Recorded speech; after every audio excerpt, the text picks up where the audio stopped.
মনে করেন না, যেহেতু আমরা এটা প্রতিষ্ঠানের বিষয়, আমরা একটা ফাইসালার জন্য যাচ্ছি, ইনশাল্লাহ ফাইসালা হয়ে যাক। আচ্ছা হুজুর, আপনার বিরুদ্ধে আমি আর যেটুকু জানতে পারছি একদম ছাত্রীর মাধ্যমে, হ্যাঁ বিশেষ করে আপনার মিম হ্যাঁ মিম তারপর আপনার নাদিয়া সে নাদিয়া আপনারে উনি যে বিরক্ত করে, ফোনে প্রস্তাব দেয়, নাম্বার চায়, ফ্রেন্ড রিকোয়েস্ট পাঠাইতে চায়, মোবাইল কিনে দিতে, এটা জানাইছিল কতদিন আগে? না, এরা আমাকে আগে এরা তো বলে আপনারা 2 মাস আগে জানাইছে, কিন্তু আপনি কোনো ব্যবস্থা নেন নাই।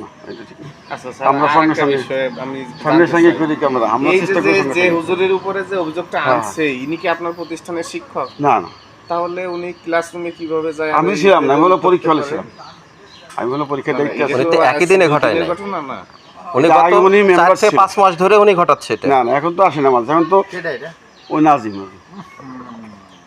ও তো মাঝে আসে না, এখন তো আসে নামাজ পড়ে একটু কথাবার্তা বলে যায়। যেহেতু সে দাতা সদস্যের একজন যদি হয়ে থাকে, যদি কোনো কিছু প্রয়োজনে আপনার অফিসে আসবে, আপনাদের সাথে সেটা আমরা সেইভাবেই ব্যবস্থা নিয়ে যাচ্ছি ইনশাল্লাহ। ক্লাসরুমে যে অবশ্যই এটা করার কোনো সুযোগ নেই, তো প্রতিষ্ঠান তো, এটা তো আপনারা মুসলমান, আমরা মুসলমান, সে আমার মেয়ে, তো ওই মেয়ে তো আমারই মেয়ে, অবশ্যই অবশ্যই এখানে কোনো সুযোগ, গার্জিয়ান তো হ্যাঁ আপনি। তো গার্জিয়ান, এটা কোনো সুযোগ নেই। তো এখন আমরা এটা এই জন্য আমরা আমি একা আসতে বসছিলাম টিচারদের নিয়ে, আমরা যেহেতু আমি একা সিদ্ধান্ত নিলে একটু কেমন হয় জানি, বলছে যে কমিটিকে কাউকে ফোন দিছি, বাকিদের ইনশাল্লাহ।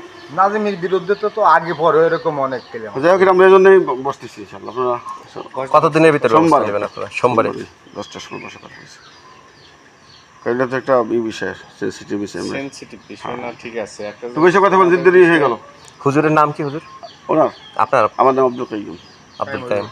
জি, আমরাও প্রত্যাশা করি আপনি ব্যবস্থা নেবেন। ইনশাল্লাহ দোয়া